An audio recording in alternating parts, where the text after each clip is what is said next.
ও মা কি করছো? এই দেখো না, মানে এই অ্যাটাচিটাকে আলমারি বানিয়ে নিয়েছি। এরকম করে জামা কাপড় রাখলে তুমি দেখতেও পাবে যে আমি কোনটার পরে কোনটা রেখেছি। আর যেভাবে আমরা রাখতাম সেভাবে রাখলে আমরা অতটা বুঝতে পারি না। এই দেখো, এটা রেখেছি তো, এবার দেখো তুমি কত জায়গা তোমার হয়ে গেল।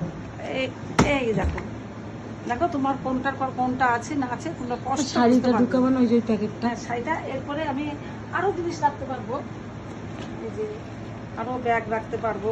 এবার বুঝতে পারবো যে কোনটা আমার কোন জায়গায় আছে না আছে, পুরো কষ্ট বোঝা যাবে।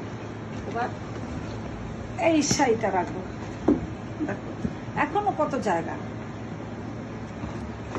টেকনিক বন্ধুরা, Technique। তোমরা এই টেকনিকে জামা কাপড় রাখতে পারো, তাই তো? হ্যাঁ, বাই বাই। কেমন লাগলো আমার টেকনিকটা টেকনিকটা? তোমাদের ভালো লাগলে কমেন্টে কমেন্ট করে জানাবে। জানিও, লাইক কমেন্ট শেয়ার করো।